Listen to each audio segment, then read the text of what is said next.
Good morning, Naomi. Thank you so much for taking the time to speak to us today at the Palestine Digital Activism Forum 2025. Well, it's great to be with you, with all of you.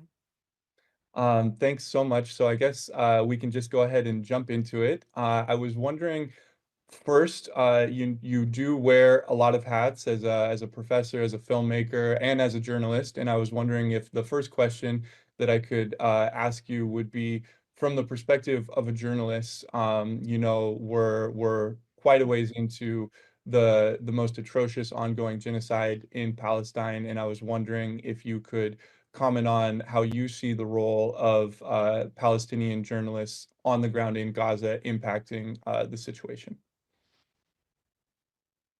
Yeah, I think um, journalists in Gaza are the only reason we know the um, anything really about the reality of this genocide, and it is worth pausing over how unprecedented the informational terrain is on so many levels, but beginning with the siege, with Israel's siege um, on Gaza, and the fact that international journalists are not able to cover um, the I mean, I don't call it a conflict, but in the discourse of war reporting, I mean, I don't think it's a war either. Um, but in every other precedent that I can think of, there has been the ability of journalists to have a much greater degree, international journalists, a much greater degree of freedom to do their own coverage. I mean, I covered the invasion of Iraq uh, in in 2003, and yeah, there were a lot of journalists who embedded um, in the U.S. military. That was one of the models, but there were also a lot of journalists who were able to go unembedded. Um, Independent journalists, journalists working for large media organizations. I was reporting for a magazine. There were a ton of us in Iraq in that period able to do our own reporting without vetting it through the US military. And so just pausing to understand that this is has that Gaza has been sealed in. Um, I went to Gaza in 2009 through the Erez crossing and went through the whole process of getting press credentials, um, and and then spoke to many Israeli journalists who had never been, and that was just something that I didn't really understand at the time, the extent to which the Israeli press is not able to go into Gaza. So all of which is to say that the risks taken by journalists at outlets like Al Jazeera, um, and so many independent journalists who have been trained through groups like We Are Not Numbers, um, taking just the most extraordinary risks to get video, photography, and written posts out is the only reason we know. So, I've never seen anything like it. I've never seen anything like the courage, and I've also never seen anything like the normalization of the censorship, right?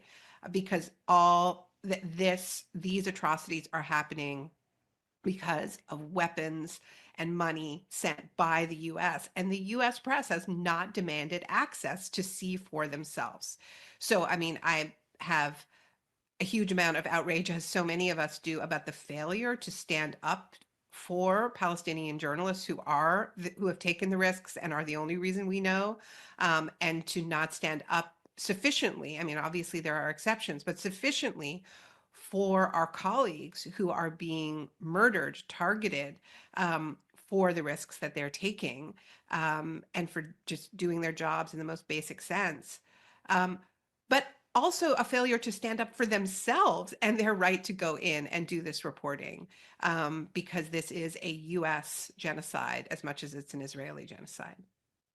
Certainly, certainly, yeah. I think people really oftentimes don't realize that throughout the entirety of this genocide, there hasn't been international press on the ground because they haven't had any access, and that that is really so important to highlight, along with the fact that obviously the state of Israel has really been strategically targeting Palestinian journalists on the ground, and they definitely have been the primary reason why we have an understanding of what is going on. The journalists, I mean, on the ground doing such courageous work. But something else that has really impacted global understandings has been the online space and specifically social media. I know in your recent book, Doppelganger, you kind of touch on the impacts of online spaces in understandings of what's happening around the world. I'm wondering if you could speak to your understanding of what you've referred to as a mirror world and kind of disinformation campaigns on the understanding of what's happening in Gaza through how it's playing out on spaces on social media. Right. So this is another way in which this is entirely unprecedented. And it's almost like we're dealing with enclosures on enclosures, right? So you have the enclosure, the siege, the sealing in of Gaza. And then you also have the enclosure of our informational space on these corporate platforms, which is also unprecedented, right? So once again, if we think about the invasion and occupation of Iraq in 2003 and onwards, or Afghanistan, I mean, this was pre-social media, right? This was so there was internet reporting, but there were all kinds of independent spaces where information could be disseminated.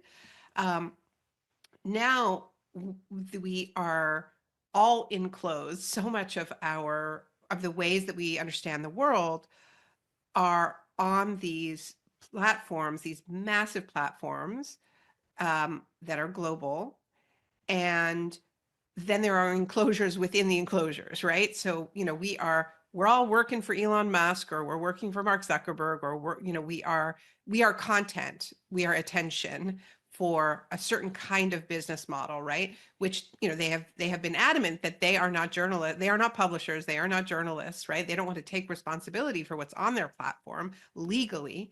But this is when Elon Musk bought Twitter, he said it was the digital town square, right? This is where we are talking. But we're not all on the same platform, right? Even when we're on the same platform, we're not on the same platform.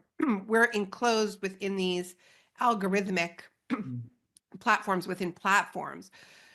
So we're all seeing different things. So one of the ways that I think it's sort of helpful to understand Gaza in this period is that it is so many things, right? It is a crime scene. It is a mass grave.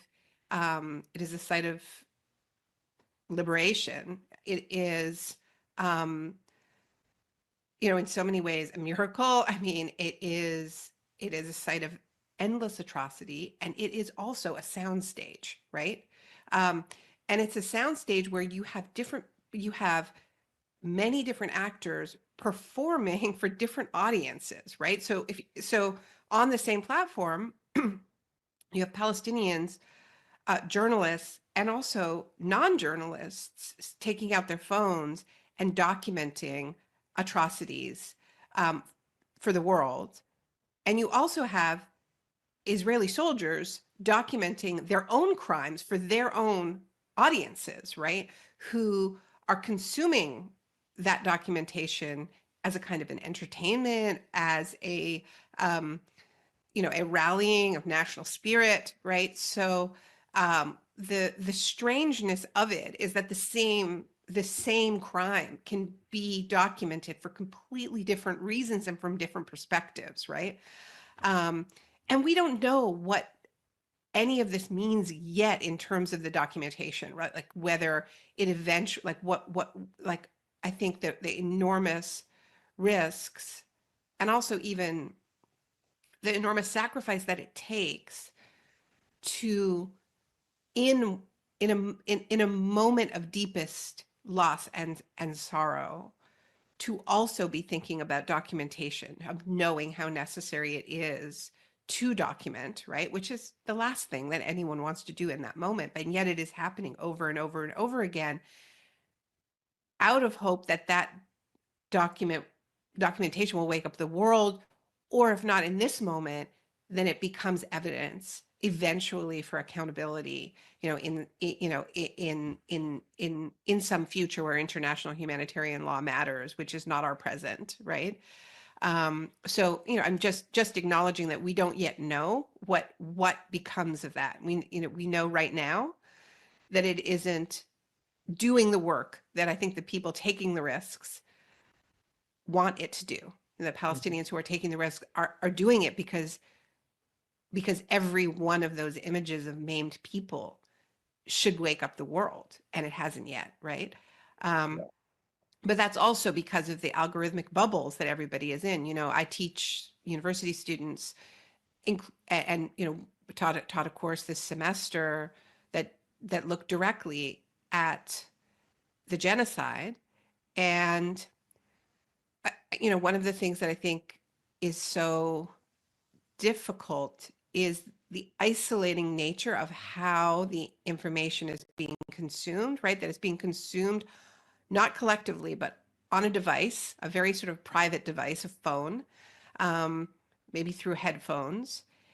And you have no knowledge of. I have a student, for instance, who talked about being on a bus, a crowded bus full of people, and looking at the images of the worst things that this student had ever seen in their life, but knowing that everybody else on the bus was also looking at their phones and seeing completely different things, right? But that is almost incomprehensible. So there's also the isolation of feeling like, well, they must know and they must not care. And maybe some of them know and don't care, but many of them might just not know because their algorithm is serving them up more of what they have already seen, right? Like we are training our algorithms to give us more of what we have already seen. We also know that the algorithms are training us and are blocking and are suppressing.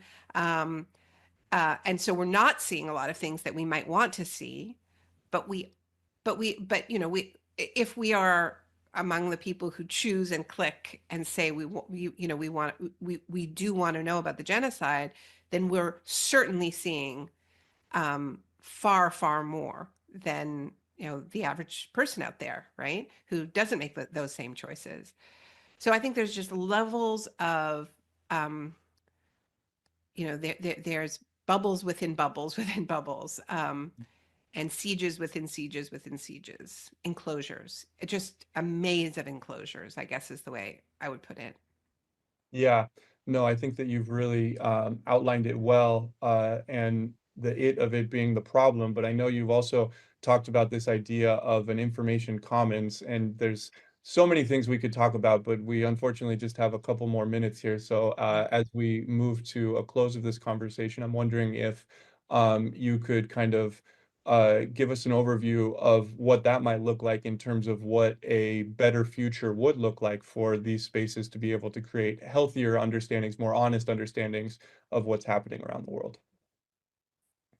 Yeah, I mean, I think that there was a moment in the history of tech when some of these companies were unsure of what role they wanted to play, right? I mean, if we think about the Egyptian revolution in 2011 and all of these companies patting themselves on the back and talking about Twitter revolutions and Facebook revolutions, and they thought maybe they were going to be this liberatory force. That era has passed, right? The content moderators have been fired, the ethics boards have been fired, everybody who's blowing the whistle on AI has been fired. So I think that Frank, maybe there is still some role to try to appeal to fairness. But all of these companies, they are global. So they have shown in different national contexts their willingness to collaborate with authoritarian regimes, right?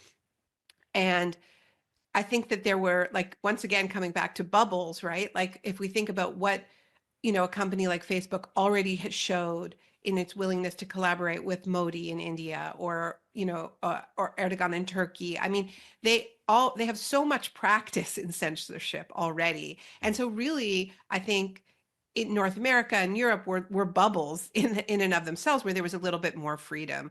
But now I think that that is disappearing. And I don't think we should be focusing so much on appealing to these companies to live up to some slogan from 20 years ago about how they weren't supposed to be evil. They're evil. And we need to be fighting for an information commons that that is what the internet was supposed to be. We built these platforms with our own with our labor. We worked for them for free for a really long time, and we have a right to have platforms that are accountable to their users. We might think of them like, I think there's different models. It could be thought of more as like a user cooperative. It could be thought of more on the public broadcaster model. But we have to be fighting for our digital commons and not waiting for these companies who, I think, even the social media model itself isn't making enough money for them. It's stagnating. There's really no growth there. The growth is in, defense contracts and AI and weaponized AI. They're less and less interested in it. So maybe if they cede the space a little bit, there's or toxify it enough, right? Being they're kind of driving people off of these platforms because they're so bad. That's an opportunity for us to really imagine together what a true information commons could look like. So, all of that said, we all know we can't just leave the platforms, right? And I think we all know that so long as Palestinian journalists are taking the enormous risks to document these atrocities, we have a responsibility to witness, to share that information, and it's the very, very least that we can do. So I'm not suggesting we throw our phones out and just disengage. That's not something that we can afford to do right now. But we also, I think, are all aware of this uncanniness that the same act of witnessing is simultaneously now an act of intense surveillance, and the share, the like, the comment that is the act of witnessing and sharing this vital information can also be the act that leads a student to be picked up by ICE in the middle of the night, and face deportation because genocide is the crime of crimes, but merely bearing witness to it is now also a crime in more and more countries. So that is a kind of an entrapment, an entanglement of witnessing and entrapment and surveillance that is also absolutely unprecedented, and we must disentangle it. Certainly, certainly. And there's so many things I would like to have the time to dig into with what you said there, but I think ending on fighting for an information commons is a great place to end it. So thank you so much for once again joining us for PDAF 2025. Really, really appreciate it. Thank you. It's my pleasure.